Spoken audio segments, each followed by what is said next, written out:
그날 밤의 공기는 낯설면서도 익숙한 긴장감으로 가득 차 있었다. 한서연 중위는 막 임관식을 마치고 새로운 부대로 배속받은 참이었다. 그녀의 발걸음은 가벼웠지만 마음속에는 묵직한 책임감이 자리하고 있었다. 육군사관학교를 수석으로 졸업한 엘리트였지만 그녀는 자신의 배경을 과시하는 대신 조용히 주어진 임무에 집중하는 것을 택했다. 단정한 군복 위로 떨어지는 밤 공기는 차가웠지만 그녀의 눈빛은 흔들림 없이 단단했다. 부대 정문을 통과하며 그녀는 본능적으로 주위를 살폈다. 모든 것이 규율과 질서 속에 놓여 있는 것처럼 보였지만 그 완벽한 표면 아래에는 무언가 억눌린 그림자가 드리워져 있었다. 오래전부터 이곳에 굳건히 뿌리 내린 듯한 미묘한 긴장감이 느껴졌다. 그것은 군대 특유의 위계 질서에서 오는 것과는 달랐다. 억압과 경멸, 그리고 체념이 뒤섞인 듯한 불길한 기운이었다. 서연은 배정받은 내무반으로 향했다. 복도를 걸어가며 마주치는 병사들은 그녀에게 경례를 보냈지만 그들의 눈빛에는 묘한 감정이 스쳐 지나갔다. 존경이라기보다는 경계, 혹은 피로에 가까운 감정이었다. 그녀는 이 부대에 어떤 숨겨진 문제가 도사리고 있음을 직감했다. 내무반 문을 열자 먼저 도착해 있던 몇몇 여군 장교들이 그녀를 맞았다. 그들의 시선은 탐색적이면서도 노골적인 평가로 가득했다. 서연은 차분하게 자신을 소개했다. 안녕하십니까. 신임 소대장 한서연 중위입니다. 그녀의 인사에 모두가 응했지만 그중 한 명의 눈빛은 유독 차가웠다. 길고 날카로운 눈매, 도도하게 치켜든 턱, 그리고 입가에 맴도는 비웃음. 바로 김혜진 중위였다. 그녀는 이 부대의 실세로 통했으며 이미 많은 소문을 통해 서연의 귀에 이름이 닿아 있었다. 혜진은 서연을 위아래로 훑어보더니 느릿한 목소리로 입을 열었다. 그래, 한중이. 육사수석이라지 다들 기대가 크다고 하던데 칭찬 같기도 하고 비꼬는 것 같기도 한 묘한 뉘앙스였다. 서연은 감정을 드러내지 않고 담담하게 대답했다. 부족하지만 열심히 배우겠습니다. 배울 게 많을 거야, 특히. 이곳에선 이론과 현실이 얼마나 다른지 알게 될 테니까. 혜진의 말에 다른 장교들이 작게 웃음을 터뜨렸다. 그 웃음 속에는 서연을 향한 노골적인 조롱이 담겨 있었다. 서연은 그들의 적의를 감지했지만 굳이 맞서려 하지 않았다. 그녀는 상대의 의도를 파악하고 그들의 태도를 관찰하는 데 집중했다. 혜진은 서연의 침묵을 나약함으로 해석한 듯 했다. 그녀의 입가의 비웃음이 더 짙게 번졌다. 그날 밤 서연은 늦게까지 침대에 누워 잠 못 들었다. 그녀는 오늘 만난 사람들의 얼굴과 표정, 그리고 그들이 내뱉은 말의 뉘앙스를 곱씹었다. 특히 김혜진 중위의 태도가 머릿속을 떠나지 않았다. 그녀의 오만함은 단순히 개인적인 성격 문제가 아니었다. 그것은 권력에 대한 확신, 그리고 자신을 막을 자가 없다는 믿음에서 비롯된 것이었다. 혜진은 서연이 가진 배경에 대해 아무것도 모르고 있었다. 그녀는 그저 서연을 자신의 권위에 도전할 수 있는 잠재적 위협, 혹은 가지고 놀기 좋은 새로운 장난감 정도로 여겼을 뿐이다. 다음 날 아침, 첫 훈련이 시작되었다. 예상대로 혜진은 서연을 노골적으로 견제했다. 서연이 완벽하게 임무를 수행해도 트집을 잡았고 사소한 실수를 할 때마다 모두가 들을 수 있도록 큰 소리로 비난했다. 혜진의 옆에는 그녀의 오른팔 격인 정은지 중위가 항상 붙어 다니며 거들었다. 은지는 혜진의 말에 동조하며 서연을 향해 비웃음을 흘렸다. 육사수석이 겨우 이것밖에 못합니까? 이러다 병사들 앞에서 망신당하겠네. 은지가 조롱 섞인 목소리로 말했다. 서연은 대답하지 않았다. 그녀는 모멸감 대신 무표정으로 훈련에 임했다. 하지만 그녀의 눈은 끊임없이 주변을 관찰하고 있었다. 혜진과 은지의 행동, 그들의 말 한마디 한마디, 그리고 훈련에 참가한 다른 병사들의 반응까지. 그녀는 그 모든 정보를 스펀지처럼 흡수했다. 병사들은 서연이 혜진에게 당하는 모습을 보며 안타까움과 동시에 체념한 듯한 표정을 지었다. 그들의 눈빛은 어쩔 수 없어, 이곳은 원래 이래라고 말하는 듯 했다. 서연은 그들의 눈빛에서 이 부대가 얼마나 오랫동안 혜진의 그림자 아래 놓여 있었는지 짐작할 수 있었다. 훈련이 끝나고 휴식 시간이 되자 혜진은 서연을 따로 불렀다. 혜진의 눈빛에는 만족감과 함께 다음 단계를 준비하는 듯한 섬뜩함이 서려 있었다. 한중이, 내일 오후에 개인 훈련이 있다. 남아서 체력 단련 좀 해야겠어. 육사에서 배운 것 말고. 진짜 군대 생활이 뭔지 가르쳐 줄 테니 각오하고 와. 그것은 명령이었고 동시에 예고된 폭력이었다. 서연은 혜진의 말을 조용히 들으며 고개를 끄덕였다. 그녀의 얼굴에는 어떤 감정도 드러나지 않았다. 혜진은 서연의 순종적인 태도에 더욱 기고만장해졌다. 그녀는 서연의 등을 보며 나지막이 속삭였다. 내일이면 알게 될 거야. 이곳에서 누가 왕인지. 서연은 내무반으로 돌아와 샤워를 했다. 거울에 비친 자신의 모습은 피곤해 보였지만 그녀의 눈은 그 어느 때보다 날카롭게 빛나고 있었다. 그녀는 휴대폰을 꺼내 한 번도 연락하지 않았던 아버지의 비서실장에게 문자를 보냈다. 초예고 보안 시스템으로 제 계정을 추적하고 계시는 분들에게 알립니다. 한서연 무사합니다. 다만 당분간은 연락이 어려울 것 같으니 염려 마시고 저에 대한 정보를 어떤 경로로든 외부에 흘리지 마십시오. 그리고 혹시 모를 상황에 대비하여 제3자에게 이 부대 내 김혜진 중위와 정은지 중위의 동향 및 주변 인물 관계를 파악해달라고 요청할 것입니다. 혹시나 제 부친께서 이 일에 개입하려 하시면 제가 괜찮다고 전해주십시오. 문자를 보낸 뒤 그녀는 차가운 물로 세수를 했다. 그녀의 계획은 이미 시작되었다. 혜진은 그녀를 약하고 만만한 상대로 착각했지만 그녀가 건드린 것은 단순한 신임 장교가 아니었다. 그녀는 오랜 시간 동안 조용히 발톱을 숨겨온 거대한 힘의 일부였다. 내일이 오면 누가 진짜 왕인지 알게 될 것이다.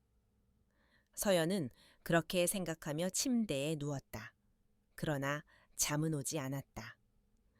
그녀는 내일 벌어질 일을 예상하며 그녀의 눈을 피하지 않았다.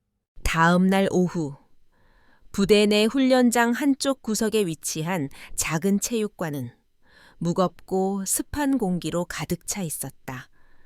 한서연 중위는 약속된 시간에 맞춰 그곳으로 향했다. 그녀는 평소와 다름없이 단정한 전투복 차림이었지만 그녀의 눈빛은 마치 폭풍 전의 바다처럼 고요하고 차가웠다. 체육관에 들어서자 김혜진 중위와 정은지 중위가 먼저 와 있었다. 그들의 옆에는 키가 크고 덩치가 좋은 다른 여군 장교 2명이 서 있었다. 그들의 얼굴에는 서연을 향한 기대감과 비웃음이 뒤섞여 있었다. 혜진은 서연을 보자마자 입꼬리를 비틀며 말했다. 왔군. 한중위. 오늘부터 육사가 아닌 이 부대식 체력 단련을 좀 배워야겠어. 서연은 아무 대답 없이 고개만 숙였다. 그녀의 침묵은 혜진의 오만함을 더욱 부추겼다. 혜진은 마치 먹이를 발견한 맹수처럼 그녀에게 다가섰다. 오늘은 특별히 내가 개인 교습을 해줄 테니까 잘 따라와. 첫 번째 훈련은 샌드백을 이용한 복싱이었다. 하지만 그것은 정상적인 훈련이 아니었다. 혜진은 서연에게 샌드백을 잡고 움직이지 말라고 명령했다. 서연이 샌드백을 굳건히 잡자 혜진은 먼저 서연의 배에 가벼운 펀치를 날렸다. 이것 봐. 이 정도도 못 버티나. 육사수석은 펀치 하나도 못 피하는 건가? 혜진의 조롱에 동료들이 웃음을 터뜨렸다. 서연은 고통을 감추고 숨을 골랐다. 그녀는 혜진이 원하는 대로 반응하지 않았다. 그저 묵묵히 그녀의 공격을 받아냈다. 혜진의 주먹은 점차 강해졌고 서연의 복부는 붉게 변해갔다. 그녀의 몸은 흔들렸지만 그녀의 눈빛은 흔들리지 않았다. 오히려 그 차가운 눈빛은 혜진을 더욱 자극했다. 야, 묶어. 말 강하니 타격감 좋겠다. 혜진의 말에 은지가 기다렸다는 듯 밧줄을 가져왔다. 다른 2명의 여군이 서연의 양팔을 잡고 은지는 그녀의 몸을 샌드백에 단단히 묶었다. 서연은 잠시 저항할까 생각했지만 이 모든 것을 기록하고 관찰하는 것이 더 중요하다고 판단했다. 그녀는 그들의 손에 자신의 몸을 맡겼다. 밧줄이 몸을 파고들 때마다 고통스러웠지만 그녀는 입술을 굳게 다물었다. 혜진은 묶여있는 서연의 얼굴을 감상하듯 바라보았다. 그녀는 서연의 눈빛에서 어떤 나약함이나 공포를 찾으려 했지만 그곳에는 오직 차가운 분노와 결연한 의지만이 담겨 있었다. 혜진은 그 눈빛의 묘한 불쾌감을 느꼈다. 자, 이제 좀 제대로 해보자고. 혜진의 주먹이 이치머먹이 서연의 복부와 옆구리를 무자비하게 강타하기 시작했다. 1대, 2대. 혜진은 힘을 실어 주먹을 날렸고 서연의 몸은 샌드백처럼 흔들렸다. 혜진의 동료들도 함께 서연을 향해 발길질을 했다. 발길질은 샌드백을 향해 날아가는 것 같았지만 사실은 서연의 허벅지와 정강이를 노리고 있었다. 어이, 육사수석님, 이제 좀 힘든가? 하하. 은지의 웃음소리가 체육관에 울려 퍼졌다. 서연은 고통에 신음했지만 끝까지 소리를 내지 않았다. 그녀는 자신의 고통을 그들의 즐거움으로 바꾸고 싶지 않았다.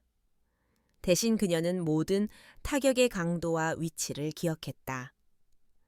혜진의 주먹은 주로 복부를, 은지는 다리를 노렸다. 다른 2명은 등과 어깨를 가격했다. 그녀는 이 모든 것을 데이터로 삼았다. 이 고통스러운 경험이 언젠가 그들에게 돌아갈 것이라는 것을 알았기 때문이다. 그들이 서연을 놓아준 것은 한참 뒤였다. 혜진은 땀에 흠뻑 젖은 서연의 얼굴에 물을 뿌리며 말했다. 이거 봐. 겨우 이 정도에 쓰러지다니.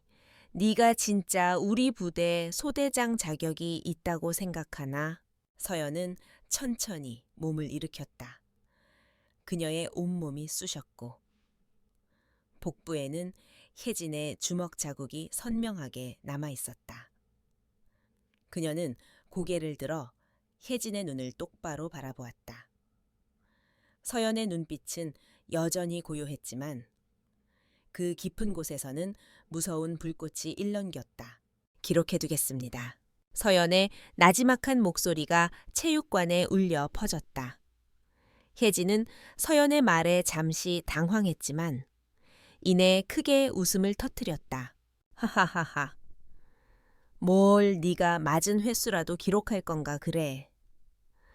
마음대로 해봐. 아무도 네 말을 믿지 않을 테니. 혜진의 말이 맞았다. 이곳은 그녀의 왕국이었다. 아무도 그녀의 권위에 도전하지 않았고 서연의 말을 들어줄 사람은 없었다. 혜진은 승리감에 도취되어 체육관을 나섰다. 그녀의 동료들도 득이양양한 표정으로 뒤를 따랐다. 홀로 남겨진 서연은 천천히 샤워실로 향했다. 거울에 비친 자신의 모습은 끔찍했다. 군복을 벗자. 몸 곳곳에 멍이 들어 있었고 특히 복부의 멍은 검붉게 변해 있었다. 하지만 그녀의 표정은 차분했다. 그녀는 휴대폰을 꺼내 몸의 상태를 여러 각도에서 촬영했다. 사진에는 타격의 흔적이 고스란히 담겨 있었다. 그녀는 샤워를 마치고 내무반으로 돌아왔다. 그녀의 방에는 아무도 없었다. 혜진의 그룹은 이미 다른 곳으로 간 듯했다. 서연은 침대에 앉아 노트북을 열었다. 그녀의 손은 떨렸지만 그녀의 눈은 흔들림 없이 키보드를 두드렸다. 그녀는 아버지의 비서실장에게 두 번째 메시지를 보냈다. 메시지에는 상세한 내용이 담겨 있었다. 날짜, 시간, 장소, 그리고 가해자들의 이름. 마지막으로 그녀는 오늘 찍은 사진들을 첨부했다. 방금 전 부대 내 체육관에서 김혜진 중위와 정은지 중위 외 2명에게 폭행을 당했습니다. 증거 사진 첨부했습니다. 당장은 아무 조치도 취하지 마십시오. 이 일은 제 손으로 끝낼 것입니다. 다만 이 모든 것을 기록하고 계십시오. 그들이 저를 샌드백처럼 사용했습니다. 이제 그들의 인생을 샌드백처럼 만들어 주어야 할 때가 온 것 같습니다. 메시지를 보낸 후 서연은 노트북을 닫고 침대에 누웠다. 그녀는 고통스러운 몸을 이끌고 깊은 생각에 잠겼다. 혜진은 그녀가 가진 배경을 전혀 알지 못했다. 그녀는 서연을 그저 한 명의 나약한 신임 장교로만 보았다. 하지만 그녀가 묶은 것은 단순한 군복이 아니었다. 그녀는 대한민국 재계의 거목인 한민국 그룹의 유일한 상속녀를 묻고 조롱했다. 그리고 그 사실을 모르는 채 그녀는 스스로 파멸의 씨앗을 뿌렸다. 서연은 조용히 눈을 감았다. 그녀의 복잡한 감정 속에는 고통, 분노, 그리고 차가운 결심이 뒤섞여 있었다. 그녀는 이미 이 모든 것의 끝을 보고 있었다. 다음 날 아침, 부대원들은 한서연 중위의 달라진 모습을 눈치챘다. 어제까지의 긴장감 대신 그녀의 얼굴에는 어떤 감정도 읽을 수 없는 무표정만이 드리워져 있었다. 그녀는 말수가 현저히 줄었고 모든 일에 묵묵히 임했다. 동료들은 물론 선임인 김혜진 중위와 정은지 중위의 노골적인 도발에도 아무런 반응을 보이지 않았다.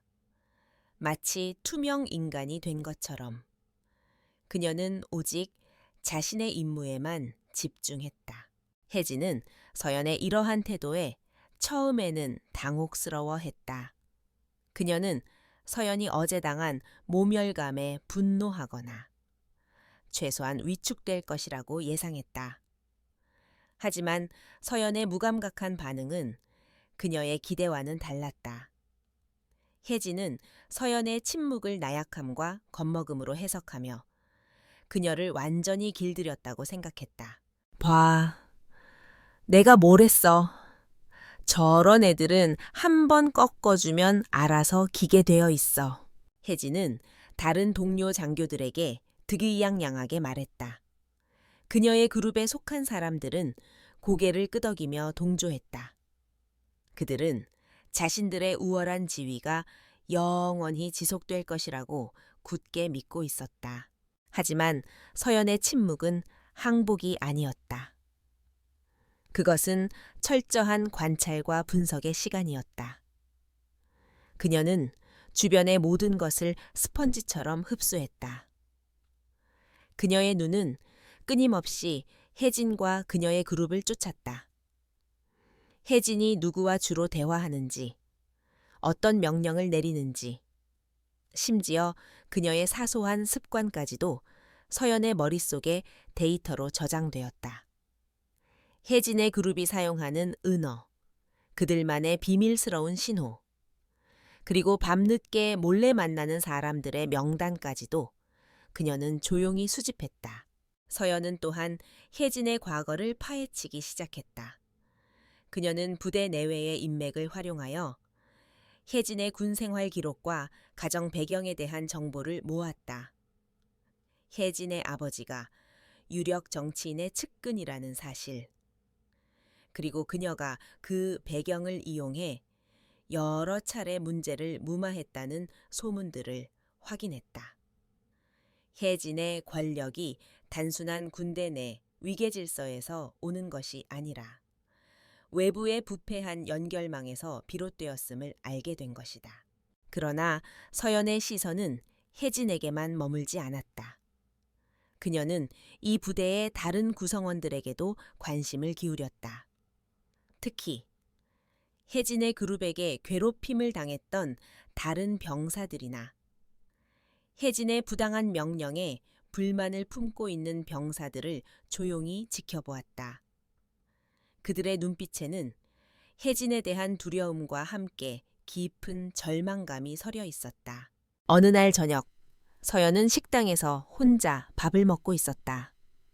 그때 한 병사가 조심스럽게 그녀에게 다가왔다. 이병 김민지였다. 민지는 혜진의 그룹에게 자주 괴롭힘을 당하는 것으로 알려져 있었다. 중위님, 괜찮으십니까? 민지의 목소리는 떨렸지만 그 속에는 진심 어린 걱정이 담겨 있었다. 서연은 고개를 들어 민지를 바라보았다. 민지의 눈은 이미 혜진의 폭력에 익숙해진 듯한 공포와 함께 서연에 대한 측은함이 뒤섞여 있었다. 괜찮다 나는. 너는 괜찮니? 서연의 차분하고 부드러운 목소리에 민지는 놀란 듯 눈을 크게 떴다. 자신에게 먼저 안부를 물어보는 장교는 처음이었기 때문이다. 민지의 눈에 눈물이 살짝 고였다. 저는 괜찮습니다. 그런데 그저 어제 중위님께서 당하신 일이 너무 민지는 말을 잇지 못하고 고개를 숙였다. 서연은 조용히 민지의 어깨를 두드려 주었다. 괜찮아. 나약한 사람이 약하게 보이면 그게 진짜 약한 거야. 하지만 강한 사람이 약하게 보이면 그건 무기가 될 수도 있단다. 서연의 의미심장한 말에 민지는 고개를 들었다. 그녀는 서연의 눈빛에서 전에 보지 못했던 단단함과 깊이를 느꼈다. 그것은 단순히 참는 것을 넘어선 거대한 계획의 시작을 알리는 듯한 눈빛이었다. 민지는 서연의 말을 완전히 이해하지 못했지만 그녀에게서 희미한 희망을 보았다. 그날 밤 서연은 내무반으로 돌아와 노트북을 켰다. 그녀는 오늘 수집한 모든 정보들을 체계적으로 정리했다. 혜진의 권력 구조도, 그녀의 약점, 그리고 그녀에게 피해를 입은 사람들의 명단까지. 모든 것이 꼼꼼하게 기록되었다. 그녀는 그 모든 정보들을 분석하여 혜진의 그룹을 무너뜨릴 첫 번째 전략을 구상하기 시작했다. 혜진의 힘은 그녀의 아버지와 그의 정치적 영향력에 있었다. 하지만 모든 권력에는 균열이 있기 마련이었다. 혜진은 그 권력에 너무 의존한 나머지 자신의 발밑에 있는 작은 균열들을 보지 못했다. 서연은 바로 그 균열을 공략할 생각이었다. 서연은 혜진의 그룹이 부대 내에서 저지른 또 다른 심각한 위법 행위를 포착했다. 그것은 훈련 장비와 군수품 관리 소홀이었다. 혜진은 자신의 권위를 이용해 장비 점검을 허술하게 하고 일부 군수품을 빼돌려 사적인 이익을 취했다는 소문이 있었다. 서연은 그 소문이 단순한 소문이 아님을 직감했다. 그녀는 침묵 속에서 사냥꾼의 눈으로 주변을 지켜보았다. 그녀의 목표는 단지 혜진에게 복수하는 것이 아니었다. 그녀는 이 부대에 만연한 부패와 불의의 뿌리를 뽑아내는 것이었다. 그리고 그 시작은 혜진의 가장 큰 약점인 오만함과 무지였다. 서연은 조용히 혜진의 다음 움직임을 기다렸다. 그녀의 계획은 이미 시작되었다. 침묵의 시간은 곧 폭풍의 시간이 될 것이었다. 며칠 후 서연의 예상대로 혜진의 그룹은 또 한 번의 문제를 일으켰다. 이번에는 단순한 개인적인 괴롭힘이 아니었다. 그것은 군수품 관리와 관련된 중대한 위반이었다. 훈련용 무기들이 정해진 수량을 초과하여 사용되었고 일부는 알 수 없는 이유로 기록에서 사라졌다. 이는 부대 내에서 심각한 문제로 여겨지는 사안이었다. 평소 같았으면 혜진은 자신의 권력을 이용해 이 문제를 조용히 덮었을 것이다. 그녀는 이미 몇몇 선임 장교들과 좋은 관계를 맺고 있었고 그들로부터 비공식적인 보호를 받고 있었다. 하지만 서연은 바로 이 틈을 노렸다. 서연은 이미 며칠 전부터 군수품 창고 주변의 동향을 파악하고 있었다. 그녀는 혜진의 그룹이 창고에 드나드는 시간, 그리고 그들과 공모하는 병사들을 은밀히 관찰했다. 그녀는 그들의 행동을 기록하고 심지어 CCTV 사각지대에 숨어 작은 디지털 카메라로 증거를 확보했다. 그녀의 행동은 그림자처럼 은밀하고 정확했다. 문제의 날 아침, 혜진은 군수품 창고의 물품을 점검하라는 명령을 받았다. 그녀는 자신의 그룹원인 은지와 다른 2명의 병사에게 일을 맡겼다. 하지만 이들은 평소처럼 대충 보고서를 작성하고 문제를 덮으려고 했다. 그들은 자신들의 허술한 점검이 아무에게도 발각되지 않을 것이라고 믿었다. 하지만 그들의 예상은 빗나갔다. 점심 식사 후? 서연은 모두가 쉬고 있는 틈을 타 군수품 관리 장교에게 조용히 다가갔다. 그 장교는 혜진과 친분이 있는 사람이었지만 서연은 그가 정의감이 없는 사람은 아니라는 것을 알고 있었다. 중위님, 잠시 드릴 말씀이 있습니다. 서연의 차분한 목소리에 장교는 의아한 표정을 지었다. 서연은 그에게 종이 한 장을 건넸다. 종이에는 군수품 창고의 상세한 도면과 함께 특정 구역의 물품 목록에 대한 의문점들이 꼼꼼하게 정리되어 있었다.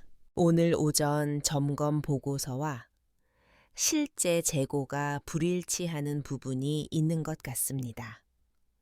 특히 특정 무기 부품의 재고가 기록과 다릅니다. 장교는 서연의 말을 듣고 당황했다.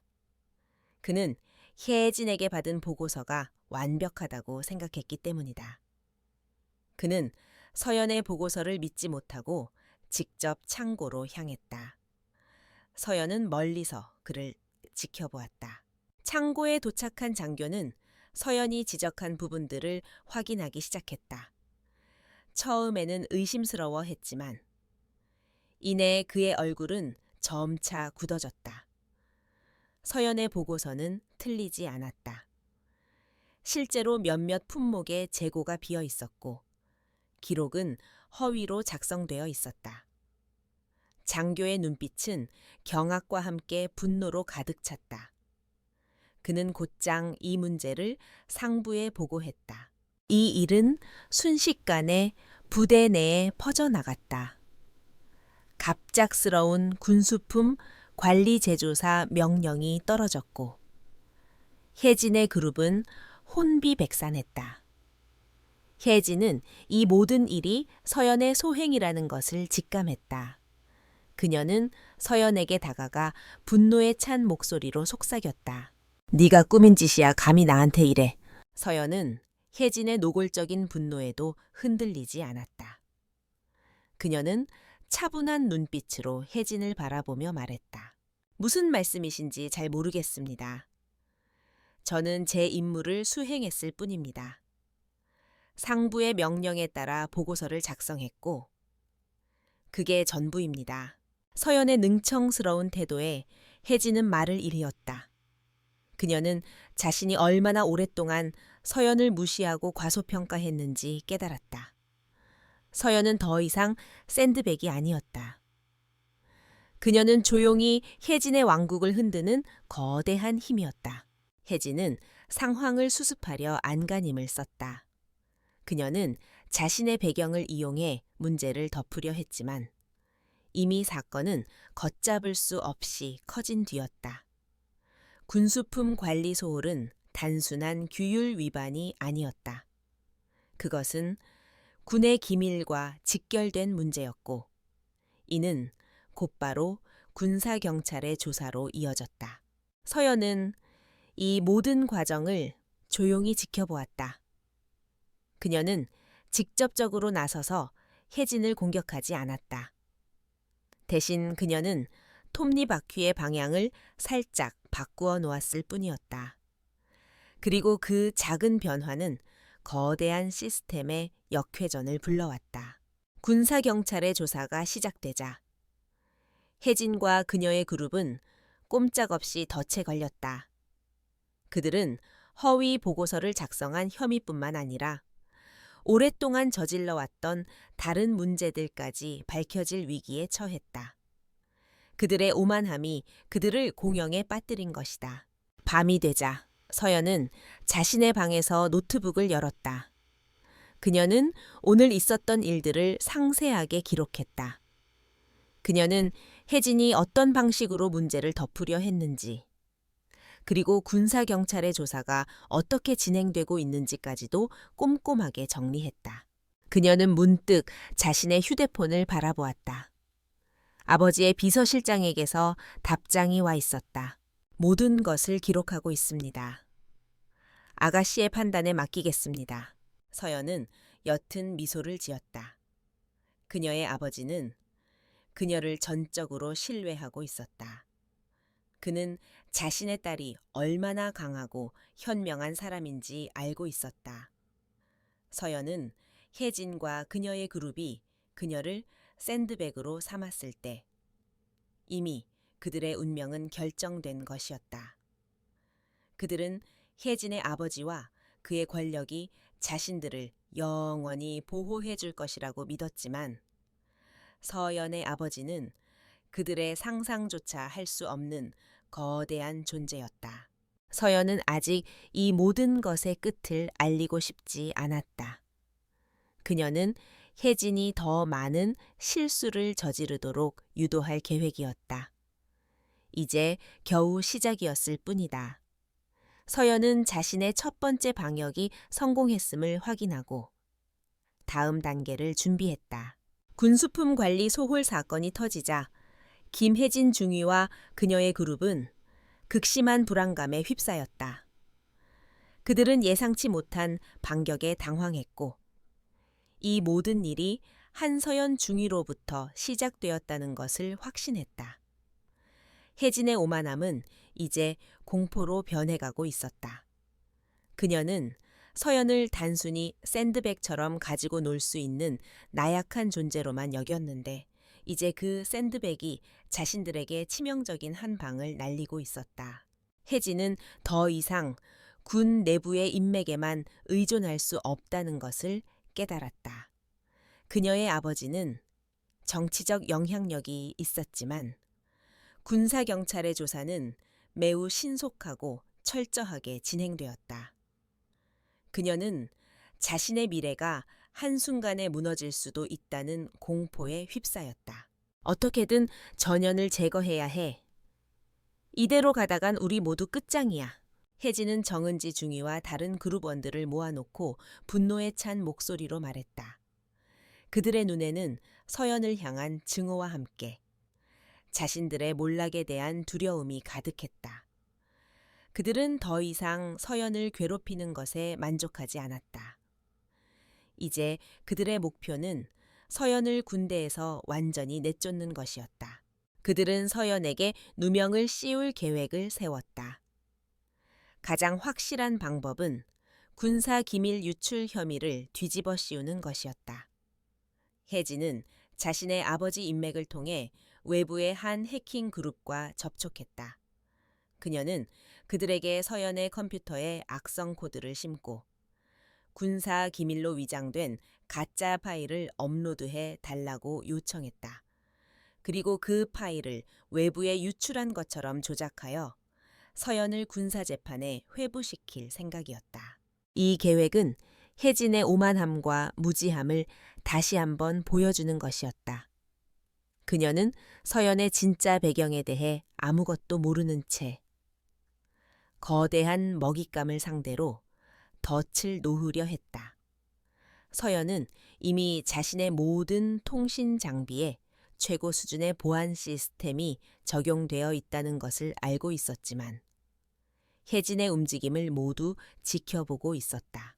그녀는 혜진의 계획을 역이용하기로 결심했다. 서연은 혜진이 보낸 해킹 그룹이 자신의 컴퓨터에 접근할 수 있도록 일부러 보안의 틈을 열어두었다. 그녀는 그들에게 함정을 놓았다. 서연의 컴퓨터에는 겉으로 보기에는 군사 기밀 파일처럼 보이지만 실제로는 아무런 의미 없는 더미 파일들이 여러 겹으로 숨겨져 있었다. 혜진의 계획대로 해킹 그룹은 서연의 컴퓨터에 침투했다. 그들은 쉽게 파일들을 찾아내어 외부로 유출했다고 생각했다.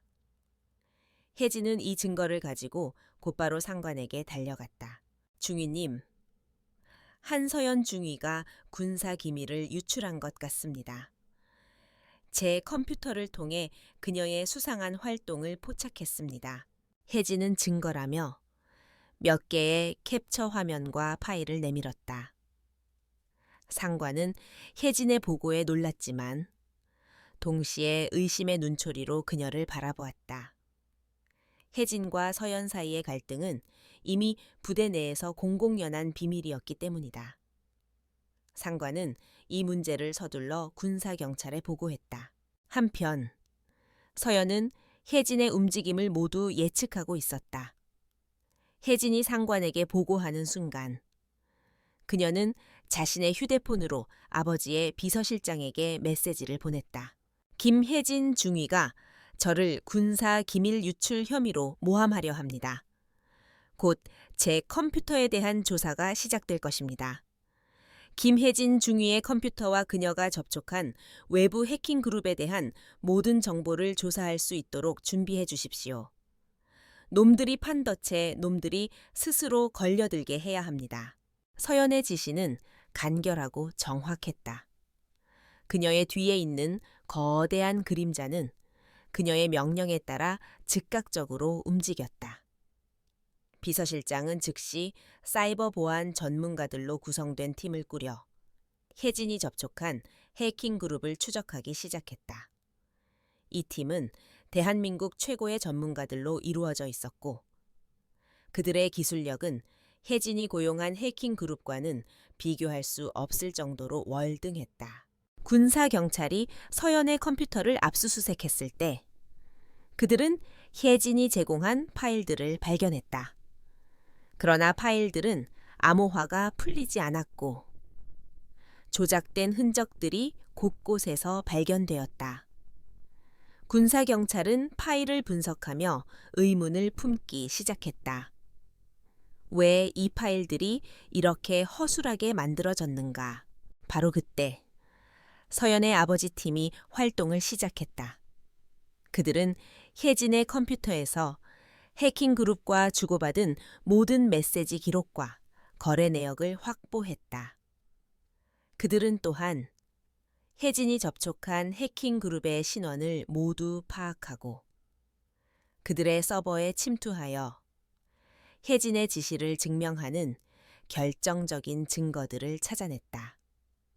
이 모든 정보들은 익명의 제보 형태로 군사경찰에게 전달되었다.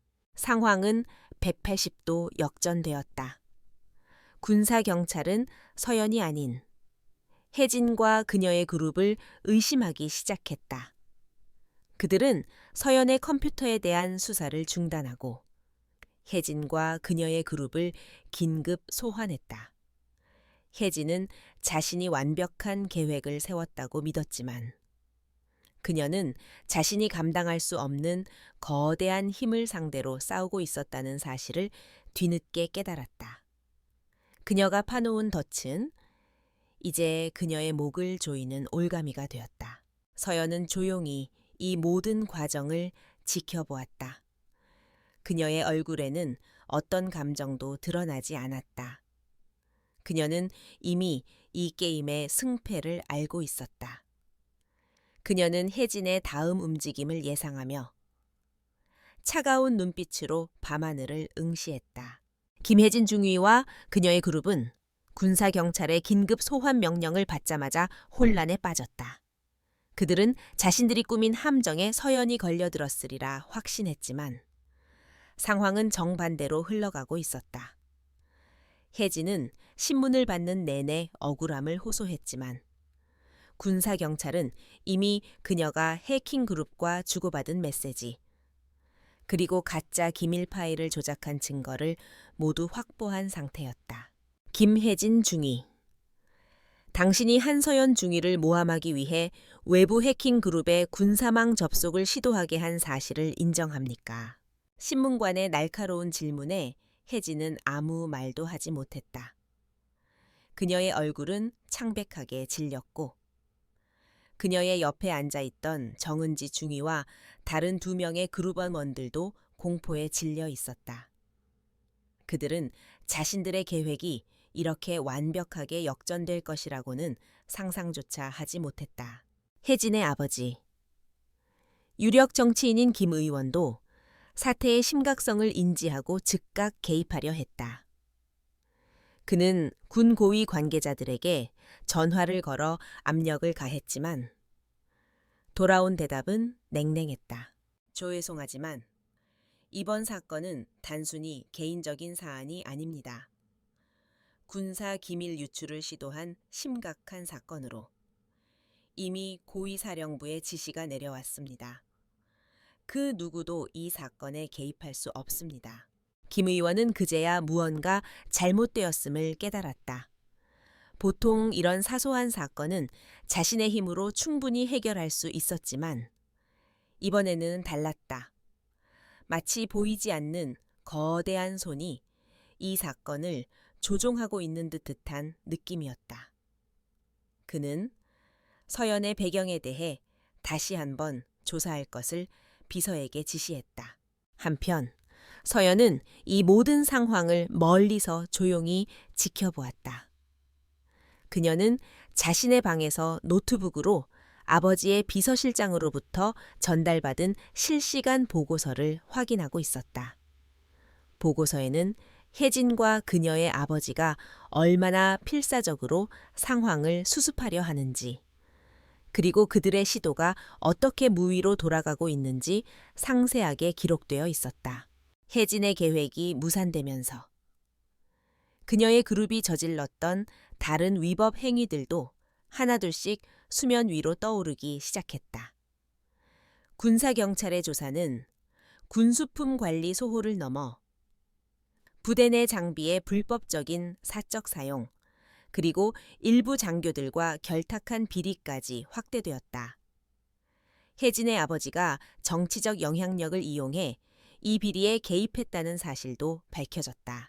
혜진은 그저 작은 부패의 고리일 뿐이었지만 그녀의 오만함과 어리석음은 거대한 부패의 그림자를 스스로 드러내는 결과를 낳았다.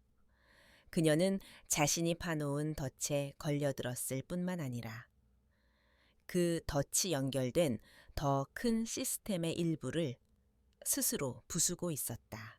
이때 서연은 아버지의 비서실장에게 다시 한번 메시지를 보냈다. 이제 언론에 흘릴 때가 된 것 같습니다. 부패한 정치인과 군인들의 유착관계, 그리고 그들의 자녀가 군대 내에서 저지른 횡포를 중심으로 스토리를 만들어 주십시오. 여론의 힘을 이용해야 합니다. 이 모든 것을 깨끗하게 정리해야 합니다. 서연의 지시는 이번에도 정확했다. 그녀의 아버지가 소유한 언론사들은 물론 독립적인 언론 매체들까지 동원되었다. 유력 정치인 딸의 군대 내 갑질과 비리라는 자극적인 헤드라인과 함께 혜진의 그룹이 서연에게 저지른 만행, 그리고 그들의 아버지가 개입한 비리들이 세상에 공개되었다. 혜진이 서연을 샌드백처럼 취급했던 영상과 사진은 은밀하게 언론에 제보되었다. 이 영상은 서연의 아버지 쪽에서 미리 확보해 놓은 것이었다. 보도 내용은 충격적이었다. 여론은 들끓었고 국민들의 분노는 혜진과 그녀의 아버지를 향했다. 국민들은 정의로운 군대를 바랐고 그들의 기대를 배신한 혜진과 같은 부패한 군인들을 용납할 수 없었다. 혜진의 아버지는 정치적 위기에 직면했고 그의 정치 생명은 한순간에 위태로워졌다. 서연은 이 모든 것을 침묵 속에서 지켜보았다. 그녀는 복수심에 불타오르기보다는 그저 올바른 정의를 구현하는 데 집중했다. 그녀는 자신이 당한 모욕이 단지 개인적인 문제가 아니라 이 사회가 가진 고질적인 문제의 한 단면이라는 것을 알고 있었다. 그녀는 자신이 가진 힘을 이용해 그 문제를 바로잡으려 한 것이었다.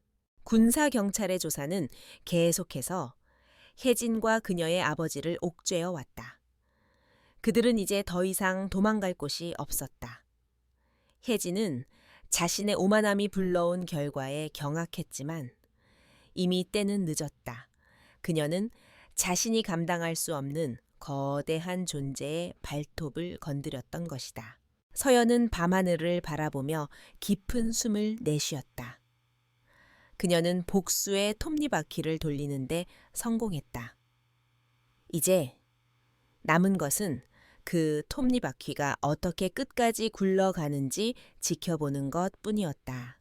김혜진 중위와 그녀의 아버지를 향한 여론의 분노가 걷잡을 수 없이 커지자 한서연 중위의 아버지, 한민국 그룹의 회장 한정우는 마침내 직접 움직이기로 결심했다.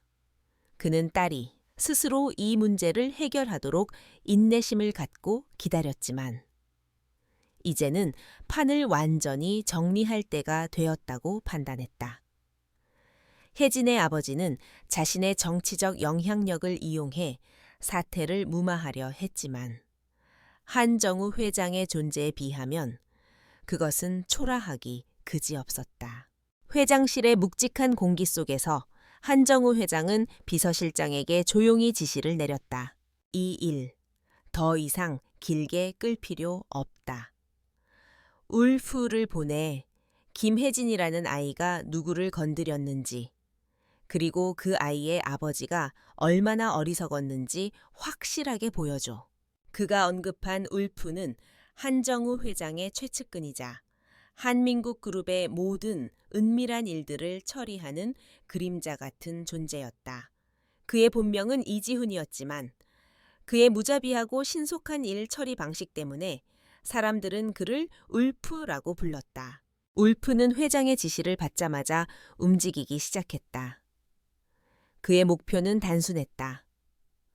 혜진과 그녀의 아버지를 모든 면에서 사회적, 경제적, 그리고 법적으로 완전히 고립시키는 것이었다.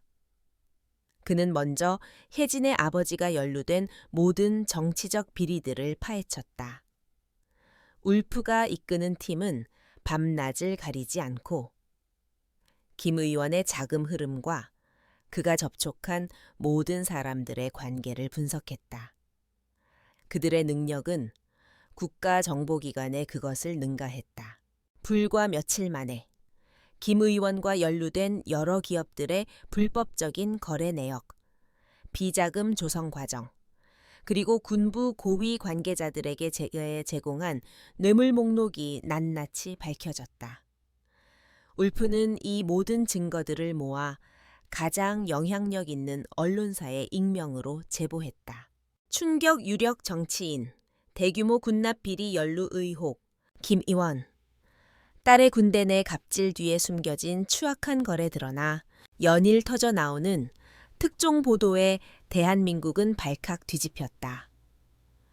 김 의원은 모든 것을 부인했지만 언론이 제시하는 증거들은 너무나 명확하고 구체적이었다. 그의 지지율은 수직 낙하했고 소속 정당은 그를 제명하기에 이르렀다. 그의 정치 생명은 한순간에 끝이 났다. 한편 혜진은 군사경찰의 신문에서 벗어날 수 없었다. 그녀는 자신이 모르는 수많은 비리들의 증거가 제시될 때마다 경악했다. 그녀의 아버지와 관련된 비리들이 자신의 사건과 얽혀 들어오자 혜진은 이제 자신의 잘못된 행동이 얼마나 거대한 결과를 초래했는지 깨닫기 시작했다. 그녀는 그저 군대 내에서 왕이 되고 싶었을 뿐인데 그 욕심이 아버지의 몰락은 물론 자신의 인생 전체를 파멸로 이끌고 있었다. 혜진은 절망에 빠진 채 서연을 떠올렸다. 그녀가 그토록 무시하고 샌드백처럼 취급했던 그 여군 장교가 사실은 자신이 감히 상상조차 할 수 없는 거대한 존재의 딸이었다는 것을 뒤늦게 깨달았다. 혜진은 자신이 건드린 것이 한 명의 개인이 아니라 대한민국을 뒤흔들 수 있는 거대한 제국이었다는 사실에 몸서리를 쳤다. 울프의 작업은 여기서 멈추지 않았다. 그는 혜진의 아버지가 소유한 모든 기업들에 대한 전방위적인 경제 공격을 시작했다.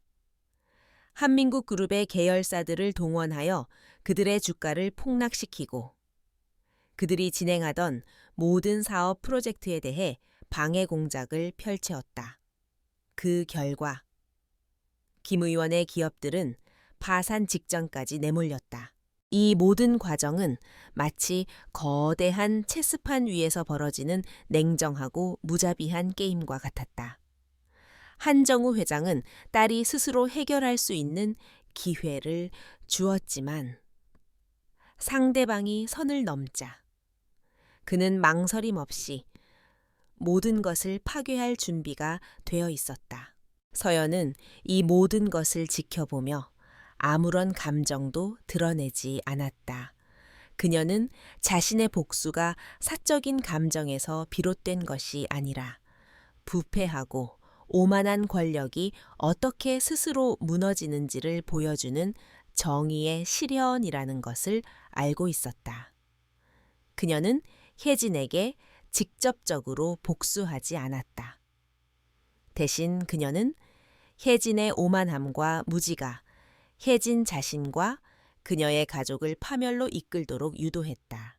밤이 깊어지자 서연은 내무반 창가에 서서 멀리 반짝이는 도시의 불빛을 바라보았다.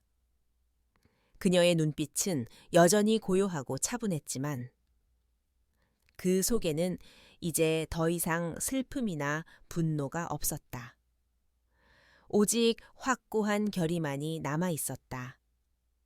그녀는 자신의 이야기가 단순히 개인적인 복수극이 아니라 올바른 힘이 어떻게 정의를 구현하는지에 대한 교훈이 되기를 바랐다. 게임의 규칙은 완전히 바뀌었다. 그리고 이제 마지막 심판의 시간이 다가오고 있었다. 김혜진 중위와 그녀의 아버지를 향한 무자비한 심판의 칼날은 이미 시작되었다. 한정우 회장의 울표는 혜진의 아버지인 김 의원을 향한 공격을 멈추지 않았다. 그는 더 이상 정치적 영향력을 이용해 딸을 감싸줄 수 없었다. 울프의 손에 들어간 증거들은 너무나도 완벽하고 반박의 여지가 없었기 때문이다. 김 의원은 검찰의 수사를 받게 되었고 곧 모든 공직에서 사퇴해야 했다. 그의 정치 인생은 한순간에 막을 내렸다. 언론은 연일 그의 몰락을 대대적으로 보도했고 국민들은 환호했다. 정의가 살아있음을 보여주는 상징적인 사건이 되었다. 한편 부대 내에서 혜진과 그녀의 그룹은 완전히 고립되었다. 그들은 더 이상 다른 장교들이나 병사들에게 존경이나 두려움을 사지 못했다. 대신 그들을 향한 것은 차가운 시선과 경멸뿐이었다. 그들이 과거에 괴롭혔던 모든 사람들이 이제는 그들을 비웃었다. 특히 이병 김민지는 혜진이 신문을 받고 있는 모습을 보며 조용히 미소 지었다. 그녀는 서연의 말을 기억하고 있었다. 강한 사람이 약하게 보일 때 그것은 무기가 될 수 있다는 것을. 혜진은 군사경찰의 조사를 받는 내내 고통스러웠다. 그녀는 자신의 잘못을 인정하려 하지 않았지만 증거들은 그녀를 꼼짝 못하게 했다. 혜진이 서연에게 저지른 만행, 군수품 횡령, 그리고 가짜 기밀 파일 조작 등 모든 죄목이 낱낱이 밝혀졌다. 그녀의 아버지가 그녀의 행동을 덮기 위해 군부 고위 관계자들에게 로비를 했다는 사실까지도. 그들의 몰락은 단순히 명예와 권력을 잃는 것에 그치지 않았다. 한정우 회장의 경제적 공격은 혜진의 아버지가 운영하던 모든 기업들을 파산 직전으로 몰아갔다. 수십 년간 쌓아올린 부와 명성이 한순간에 사라지는 것을 지켜보아야만 했다. 혜진의 가족은 이제 사회적으로도 경제적으로도 완전히 파멸했다. 이 모든 과정은 마치 거대한 폭풍이 지나간 후의 폐허와 같았다. 혜진은 이제 더 이상 당당한 여군 장교가 아니었다. 그녀는 그저 자신의 오만함과 어리석음으로 인해 모든 것을 잃은 한 명의 초라한 죄인이었다. 서연은 이 모든 것을 가까이서 지켜보았다. 그녀는 혜진의 얼굴에 드러난 공포와 절망을 보았다. 그러나 그녀의 마음속에는 어떤 통쾌함이나 기쁨도 없었다. 그녀는 단지 정의가 실현되는 과정을 확인하고 있을 뿐이었다. 어느 날 저녁, 서연은 내무반에서 혼자 책을 읽고 있었다. 그때 한 병사가 조심스럽게 그녀의 방문을 두드렸다. 그 병사는 바로 이병 김민지였다. 중위님, 괜찮으시면 잠시 이야기 나누고 싶습니다. 민지의 목소리는 떨렸지만 그 속에는 용기가 담겨 있었다. 서연은 책을 덮고 민지에게 들어오라고 했다. 민지는 조심스럽게 방으로 들어와 앉았다. 정말 감사드립니다. 중위님, 민지는 진심 어린 목소리로 말했다. 그녀의 눈에는 눈물이 글썽거렸다. 제가 중위님께서 당하시는 모습을 보면서도 아무것도 할 수 없었습니다. 하지만 중위님께서 모든 것을 바꾸셨습니다. 저는 중위님을 보면서 용기를 얻었습니다. 민지의 말에 서연은 조용히 미소 지었다. 그녀는 민지의 어깨를 두드리며 말했다. 고마워. 하지만 이 모든 것은 내가 혼자 해낸 것이 아니야. 너희 같은 사람들이 있었기 때문에 가능했던 일이야. 너희의 침묵이 항복이 아니라 믿음의 침묵이었다는 것을 나는 알고 있었어. 서연의 말에 민지는 눈물을 흘렸다. 그녀는 서연의 따뜻한 마음에 감동했다. 심판의 칼날은 계속해서 날카롭게 움직였다. 혜진과 그녀의 그룹은 최종적으로 불명예 전역과 함께 형사처벌을 받게 되었다. 그들의 군인 신분은 박탈되었고 그들의 이름 앞에는 평생 범죄야라는 낙인이 찍히게 되었다. 그들의 인생은 말 그대로 삭제당했다. 이 모든 것이 단 한 명의 여성 장교를 샌드백 취급하며 시작된 일이었다. 혜진은 서연의 외적인 모습만 보고 그녀의 진정한 힘을 과소평가했다. 그녀의 오만함이 그녀 자신과 그녀의 가족, 그리고 그녀를 감싸주던 모든 이들을 파멸로 이끌었다. 서연은 밤하늘을 바라보며 깊은 숨을 내쉬었다. 모든 것이 끝났다. 그녀의 복수는 완벽하게 이루어졌고 정의는 실현되었다. 하지만 그녀의 마음속에는 어떤 승리감도 없었다. 오직 평화만이 남아 있었다. 김혜진 중위와 그녀의 그룹은 이제 법의 심판대에 섰다. 그들이 저지른 모든 죄는 낱낱이 밝혀졌고 군사재판이 시작되었다. 혜진은 자신의 죄를 인정하지 않고 계속해서 발뺌하려 했지만 군사경찰이 제시한 증거들은 너무나도 완벽했다. 군납 비리, 군수품 횡령, 그리고 한서연 중위를 향한 가혹 행위와 모함 등 모든 혐의가 입증되었다. 재판이 진행되는 동안 혜진의 아버지는 자신의 정치적 생명과 함께 사회적 명성까지 모두 잃었다.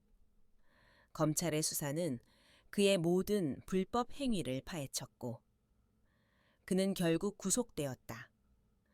그가 수십 년간 쌓아 올린 모든 것은 한순간에 무너져 내렸다. 언론은 이 모든 과정을 실시간으로 보도했고 국민들은 정의의 실현에 환호했다. 한편 혜진의 그룹원들도 각자의 죄에 대해 책임을 져야 했다. 정은지 중위와 다른 2명의 그룹원원들은 혜진의 지시에 따랐을 뿐이라고 주장했지만 재판부는 그들의 적극적인 가담을 인정하고 혜진과 함께 처벌을 내렸다. 그들은 불명예 전역과 함께 실형을 선고받았다. 그들의 인생은 말 그대로 삭제되었다. 서연은 이 모든 것을 법정에서 직접 지켜보았다. 그녀는 증인석에 서서 자신이 혜진에게 당한 일들을 담담하게 증언했다. 그녀의 증언은 감정에 치우치지 않았고 오직 사실만을 이야기했다. 서연의 차분하고 논리적인 증언은 재판관들에게 깊은 인상을 남겼다. 혜진은 법정에서 서연의 얼굴을 마주했다. 그녀는 서연의 눈에서 어떤 증오나 복수심도 찾아볼 수 없었다. 서연의 눈은 그저 공허했고 자신들을 마치 존재하지 않는 사람처럼 바라보고 있었다. 혜진은 그제야 깨달았다. 서연에게 자신은 더 이상 복수의 대상이 아니었다. 그저 정의가 실현되는 과정에서 사라져야 할 하나의 불순물에 지나지 않았다는 것을. 혜진은 법정에서 울부짖었다.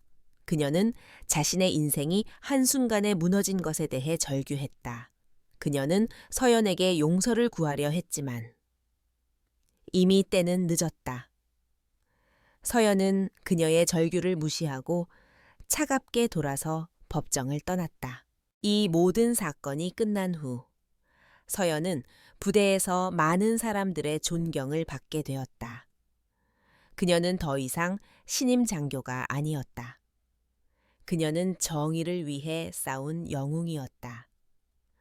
부대원들은 그녀를 존경했고 그녀의 리더십 아래 부대는 긍정적으로 변화하기 시작했다. 혜진의 부패한 그림자는 사라졌고 그 자리는 서연의 정의로운 빛으로 채워졌다. 하지만 서연은 자신의 명예를 내세우지 않았다. 그녀는 자신의 역할이 끝났다고 생각했다. 그녀는 조용히 상부에 사직서를 제출했다. 군대를 떠나 그녀는 자신이 진정으로 원하는 삶을 살고 싶었다. 그것은 아버지의 사업을 물려받아 새로운 길을 개척하는 것이었다. 서연은 마지막으로 부대를 떠나기 전 한 병사를 만났다. 그 병사는 바로 이병 김민지였다. 중위님, 정말 가시는 겁니까? 민지의 눈에는 아쉬움이 가득했다. 서여연은 민지의 어깨를 두드리며 따뜻하게 말했다. 그래, 나는 이제 내가 있어야 할 곳으로 돌아가야 해. 하지만 너는 이곳에 남아. 네가 원하는 군인을 만들어야 해. 정의는 혼자 만들어가는 게 아니야. 우리 모두가 함께 만들어가는 거야. 민지는 서연의 말에 고개를 끄덕였다. 그녀는 서연의 뜻을 이해했다. 서연이 떠나도 그녀가 남긴 정의의 씨앗은 이곳에 뿌리내리고 자라날 것이다. 서연은 부대를 떠나 아버지의 회사로 돌아갔다. 그녀는 더 이상 군복을 입지 않았지만 그녀의 마음속에는 여전히 군인의 정신이 살아 숨쉬고 있었다. 그녀는 자신의 힘을 이용해 이 사회의 부조리함을 바로잡는 또 다른 싸움을 시작할 준비를 하고 있었다.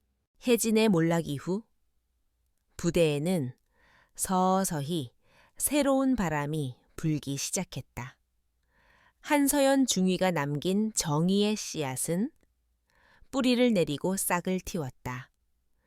혜진의 권위 아래 숨죽여 지냈던 많은 병사들이 용기를 얻어 부당한 관행에 목소리를 내기 시작했고 상급자들도 부하들을 존중하는 새로운 문화를 만들어가기 시작했다. 부대는 더 이상 부패와 압제가 아닌 규율과 존경이 살아있는 곳으로 변모했다. 혜진은 법의 심판을 받았다. 그녀는 불명예 전역과 함께 실형을 선고받았다. 그녀의 아버지가 그녀를 위해 막대한 변호사 비용을 지불했지만 서연의 아버지가 준비한 증거들 앞에서는 아무 소용이 없었다. 그녀의 가족은 모든 것을 잃었다. 수십 년간 쌓아 올린 명성과 부는 한순간에 사라졌다. 혜진은 자신이 그토록 혐오하고 무시했던 서연에게 모든 것을 빼앗긴 채 교도소에서 자신의 어리석음을 후회하며 남은 인생을 보내게 되었다. 이 모든 것이 끝난 후 서연은 조용히 군복을 벗었다. 그녀는 더 이상 명예나 보상을 바라지 않았다.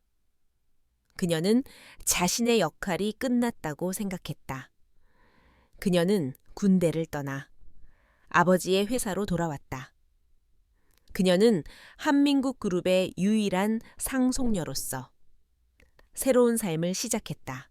한정우 회장은 딸의 결정을 존중했다. 그는 서연을 회사의 부사장으로 임명했고 그녀에게 모든 권한을 위임했다.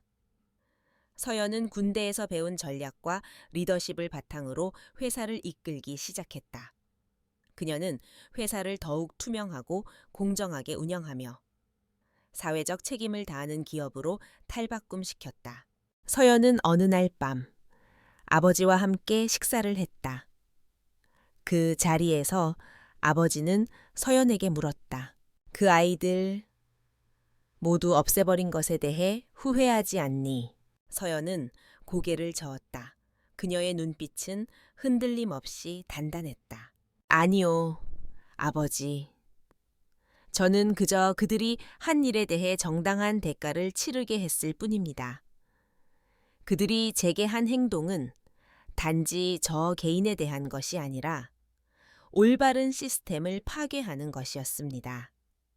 그들을 그대로 두었다면 더 많은 피해자들이 생겼을 것입니다.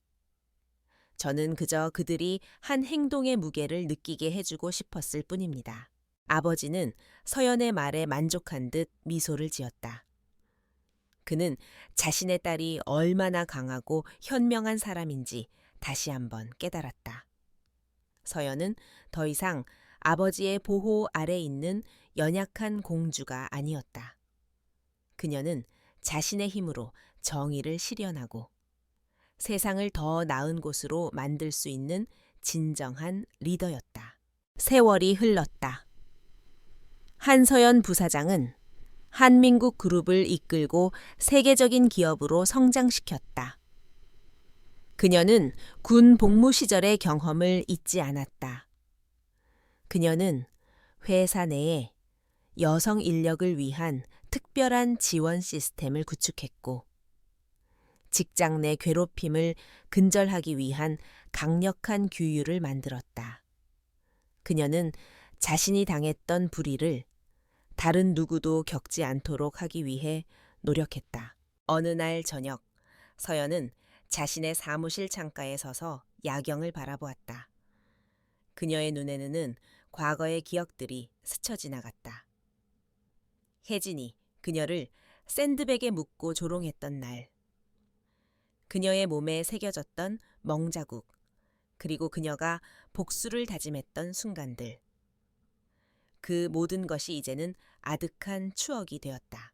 그녀는 이제 더 이상 복수의 감정에 휩싸이지 않았다. 그녀는 오직 미래를 바라보며 나아갔다. 그녀의 삶은 혜진이 아닌 그녀 자신의 손으로 만들어낸 빛나는 미래였다. 그녀는 자신의 이야기를 통해 모든 권력은 정의와 함께해야 하며 오만한 자는 결국 스스로 무너진다는 교훈을 세상에 전했다. 그녀의 이야기는 끝났지만 그녀가 남긴 정의의 유산은 영원히 살아 숨쉬고 있었다.